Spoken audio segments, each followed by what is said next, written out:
Lisa CEO తల్లితో, నమస్కారం madam, నేను మీ కంపెనీలో ఎగ్జిక్యూటివ్ గా ఉద్యోగం చేస్తున్నానని చెప్తుంది. అప్పుడు సీఈఓ తల్లి, ఏంటి ఈమె ఉద్యోగినా, మీ ఇద్దరి మధ్య ఏమైనా సంబంధం ఉందా అని అడుగుతుంది. అప్పుడు లీసా, ఓహో సీఈఓ తల్లి మా ఇద్దరిని లవర్స్ అనుకుంటుందా అని అనుకుంటుంది. అలాగే ఈమె సీఈఓ తల్లితో, మేమిద్దరం బెస్ట్ ఫ్రెండ్స్ మాత్రమే అని చెప్తుంది. అప్పుడు సీఈఓ తల్లి తన కొడుకుతో, ఈమె చెప్పేది నిజమేనా అని అడుగుతుంది. అందుకు జిమ్ అవునని చెప్తాడు. కానీ సీఈఓ తల్లి వీళ్ళిద్దరూ ప్రేమలో ఉండి బయటికి మాత్రం కావాలనే ఫ్రెండ్స్ లా ఉంటున్నారని అనుకుంటుంది.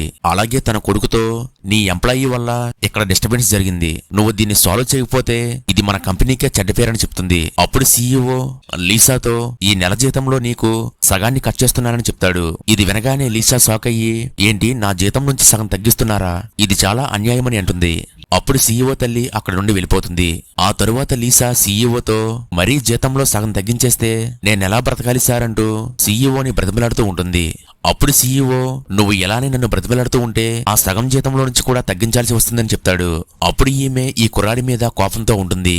ఇంతలో ఈ కుర్రాడు, దీనికి ఒక ఉపాయం ఉంది, ఒకవేళ ఈ బొమ్మను నాకు ఇస్తే నీ జీతం గురించి మళ్ళీ మాట్లాడదామని చెప్తాడు. కానీ ఈమె ఆ బొమ్మను ఇవ్వకుండా, నేను మీకు ముందే చెప్పాను దీన్ని ఇవ్వడమైతే జరగదని చెప్తుంది. దీంతో సీఈఓ అక్కడ నుండి వెళ్ళిపోతాడు. అప్పుడు ఈ అమ్మాయి, ఎవరెన్ని చెప్పినా సరే నిన్ను మాత్రం నా నుండి వదులుకోనని ఈ బొమ్మతో చెప్తుంది. ఆ తరువాత లీసా ఇంటికి వెళ్ళాక ఈ బొమ్మను చూస్తూ, నా జీతమే తగ్గిస్తావు కదా, ఇప్పుడు నేనేం చేస్తానో చూడు అంటూ తన దగ్గర ఉన్న అమ్మాయి బట్టలు తీసి వీటిని జాగ్రత్తగా ఆ బొమ్మకు వేసి ఆ బొమ్మను అచ్చం ఒక అమ్మాయిలా రెడీ చేస్తుంది. ఇంతలో ఆఫీసు నుంచి పని ముగించుకుని ఈ కుర్రాడు ఇంటికి వస్తాడు. అలాగే పనివాళ్లతో, త్వరగా వేడి నీళ్లు ఏర్పాటు చేయండి అని చెప్తాడు. అప్పుడు పనివాళ్లు సీఈఓని చూసేసరికి ఇతడు ఆడవాళ్లు వేసుకునే విచిత్రమైన దుస్తులు వేసుకుని ఉంటాడు. కానీ వీళ్ళు, సరే సార్ మీరు చెప్పినట్లే అరేంజ్ చేస్తామని చెప్తారు. ఇంతలో సీఈఓ, మీరెందుకని ఫేస్ అలా పెట్టారని అంటాడు. అప్పుడు ఈ పనమ్మాయి, మిమ్మల్ని ఎప్పుడూ ఇలాంటి బట్టల్లో చూడలేదు సార్ అని అంటుంది. దీంతో సీఈఓ, ఎలాంటి బట్టలా అని తన శరీరం మీద ఉన్న బట్టలు చూసుకుని సిగ్గుతో కంగారు పడుతూ ఉంటాడు. అప్పుడు పనివాళ్లు కూడా నవ్వుతూ పక్కకు తిరుగుతారు. దీంతో సీఈఓ, లీసా ఇది నీ పనే కదా అని అంటూ వెంటనే అక్కడ నుండి తన రూమ్ లోకి పారిపోతాడు. మరుసటి రోజు ఇతడు లీసాను తన దగ్గరకు పిలిపిస్తాడు. అలాగే లీసాతో, నీకసలు ఏం కావాలి, ఎందుకని నన్ను ఇలా ఇబ్బంది పెడుతున్నావని అంటాడు. అప్పుడు లీసా, నేను రాత్రి చేసిన పనికి సీఈఓ గారు బాగా ఫీల్ అయినట్టు ఉన్నాడని అనుకుంటుంది. అలాగే సీఈఓతో, మీరేం మాట్లాడుతున్నారో నాకు అర్థం కావట్లేదు సార్ అని అంటుంది. అప్పుడు ఈ కుర్రాడు, నీకు ముందుగానే చెప్పాను, నీ బొమ్మను నాకు ఒకసారి ఇస్తే దాన్ని నేను రీసెర్చ్ చేసి మళ్ళీ నీకు ఇచ్చేస్తానని చెప్తాడు. అందుకని ఇప్పుడు నువ్వు నాకు బొమ్మని ఇస్తే బదులుగా నీకు ఎంత కావాలంటే అంత ఇస్తానని చెప్తాడు. అప్పుడు ఈ అమ్మాయి ఈ బొమ్మ వంకతో, నాకు చాలా డబ్బు వచ్చేలా ఉందే అని అనుకుంటుంది. అయినా సరే మళ్ళీ ఈమె సీఈఓతో, సార్ మీకు ముందుగానే చెప్పాను, ఈ బొమ్మ వల్ల నాకు చాలా అదృష్టం కలిసి వచ్చింది, దీనిని అమ్మడానికి నేను సిద్ధంగా లేనని అంటుంది. అప్పుడు సీఈఓ తన దగ్గర ఉన్న బ్యాంకు కార్డులన్నీ తీసి, ఒకసారి ఇటు చూడు అంటూ ఈ బ్యాంకు కార్డులు అన్ని కింద పడేస్తాడు. అప్పుడు లీసా వీటన్నిటినీ చూసి ఆశ్చర్యపోతూ ఉంటుంది. అలాగే వీటన్నిటినీ చూసి, ఇంత డబ్బు నిజంగా నాకు దొరికితే నేను కోటీశ్వరరాలు అయిపోతానని అనుకుంటుంది. అలాగే సీఈఓతో, ఇదంతా నాకేనా అని అడుగుతుంది. అప్పుడు సీఈఓ, ప్రస్తుతానికి ఇది నీవే అనుకో, కానీ బొమ్మను ఇచ్చేస్తే మాత్రం ఇవి పూర్తిగా నీ సొంతమే అవుతాయని అంటాడు. అప్పుడు ఈమె బాధపడుతూనే ఈ బొమ్మకు క్షమాపణలు చెప్పి, నిన్ను ఇచ్చేస్తే నాకు డబ్బు వస్తుంది అనుకుంటూ ఈ బొమ్మను సీఈఓకి ఇస్తూ ఉంటుంది. ఈ బొమ్మ సరిగ్గా ఇతడి చేతిలోకి వెళ్లేలోపు ఈమె మళ్లీ దీన్ని వెనక్కి లాక్కుని, నేను ఈ బొమ్మను ఇవ్వట్లేదని చెప్పేస్తుంది. అలాగే ఎవరికి తెలుసు, ఈ బొమ్మను తీసుకున్నాక మీరు మళ్లీ ఈ బ్యాంకు కార్డులన్నీ బ్లాక్ చేస్తారేమో, అందుకని నేను దీన్ని ఇవ్వను అని అనుకుంటూ లీసా అక్కడి నుండి వెళ్ళిపోతుంది. మరుసటి రోజు ఆఫీసులో సీఈఓ దీర్ఘంగా ఆలోచిస్తూ ఉంటాడు.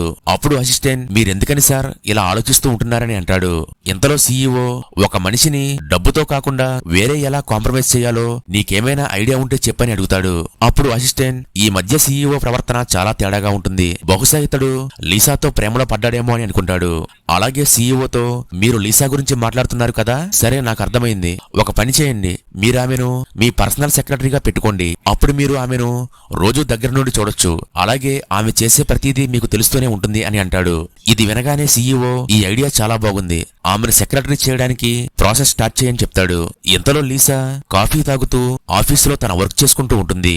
అప్పుడు అసిస్టెంట్ లీసా దగ్గరికి వెళ్లి, కంగ్రాచులేషన్స్ లీసా, ఈ రోజు నుండి నువ్వు మన బాస్ కి పర్సనల్ సెక్రటరీగా మారావని చెప్తాడు. అప్పుడు లీసా, ఏంటి, నేను మన బాస్ కి పర్సనల్ సెక్రటరీనా అని అంటుంది. అందుకు అసిస్టెంట్ అవునని చెప్పగా లీసా మాత్రం మనసులో బాస్ అసలు ఏం ప్లాన్ చేస్తున్నాడని ఆలోచిస్తూ ఉంటుంది. ఇంతలో అసిస్టెంట్, అంతేకాకుండా నీ జీతం కూడా డబుల్ అవుతుందని చెప్తాడు. ఇది విన్నాక లీసాకు హ్యాపీగా అనిపించి నవ్వుతూ ఈ డీల్ నాకు ఓకే అని చెప్తుంది. కానీ అసిస్టెంట్ ఇదంతా జరగాలంటే నీకు బాస్ కి మధ్య ఉన్న పర్సనల్ ఇష్యూస్ అన్ని క్లియర్ అవ్వాలని చెప్తాడు. దీంతో లీసా పర్సనల్ గొడవలు మా మధ్య ఏమున్నాయని అడుగుతుంది. ఎంతలో అసిస్టెంట్ నువ్వు ఈ రోజు నుండి మన బాస్ కు పర్సనల్ సెక్రటరీ అవడం వల్ల నువ్వు ఆయన వర్క్ జీవితంలోనూ అలాగే పర్సనల్ జీవితంలోనూ అన్ని మేనేజ్ చేస్తూ ఉండాలి. అలాగే 24 గంటలు ఆయన ఫోన్ చేస్తే అందుబాటులో ఉండాలి. అంతేకాకుండా మన బాస్ నీ కోసం మంచి డీలక్స్ సింగిల్ రూమ్ ని ప్రొవైడ్ చేశాడని చెప్తాడు. అప్పుడు లీసా ఏంటి నా కోసం లగ్జరీ రూమ్ ఇచ్చారా అని ఆశ్చర్యపోతూ ఉంటుంది. ఆ తరువాత అసిస్టెంట్ లీసాను ఆ లగ్జరీ రూమ్ దగ్గరకు తీసుకువెళ్తాడు. కానీ లీసా మాత్రం ఇది రూమ్ లా లేదే, పెద్దని అపార్ట్మెంట్ లా ఉందని అంటుంది. అప్పుడు అసిస్టెంట్ ఇక్కడ ఏం చూసావు, లోపలికి పద అని అంటాడు.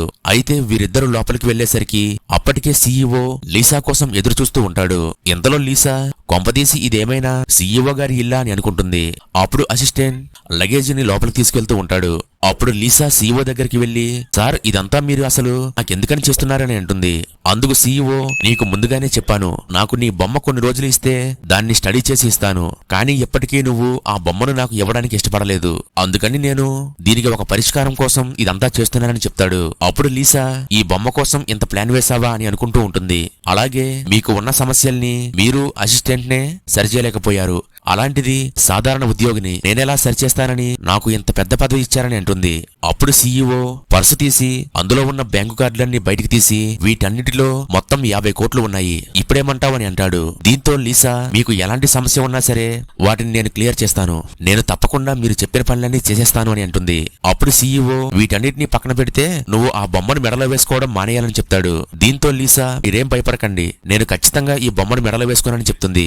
అప్పుడు సీఈఓ సరే నీకేమీ అభ్యంతరం లేకపోతే ముందు ఈ అగ్రిమెంట్ మీద సంతకం చేయని చెప్తాడు. ఒకవేళ ఈ అగ్రిమెంట్ ని కానీ నువ్వు బ్రేక్ చేస్తే ఉన్న పలంగా ఈ లగ్జరీ హౌస్ లో నుండి బయటికి వెళ్లిపోవాలని అలాగే నీ సెక్రటరీ పదవి కూడా పోతుందని చెప్తాడు. అందుకు లీసా నవ్వుతూ ఒప్పుకుని ఆ అగ్రిమెంట్ తీసుకుని మనసులో ఇలా అనుకుంటుంది, మీరు నన్ను రోజు గమనిద్దామని నాకు ఈ పదవిని ఇచ్చి నన్ను పక్కనే పెట్టుకోవాలని చూస్తున్నారు కదా అని అనుకుంటుంది. ఏదైతేనే ఇంతటి లగ్జరీ ఇల్లును ఎవరు మాత్రం ఫ్రీగా ఇస్తారు, అదే కాకుండా 50 కోట్లు ఆఫర్ చేస్తారు, ఇదంతా నాకు కలలా ఉందని అనుకుంటుంది. అలాగే ఆ అగ్రిమెంట్ మీద సంతకం చేసేస్తుంది. అప్పుడు సీఈఓ ఆ అగ్రిమెంట్ లాక్కుని వాటన్నిటినీ చూస్తూ ఉంటాడు. అలాగే ఈమెకు కార్ కీస్ ఇస్తాడు.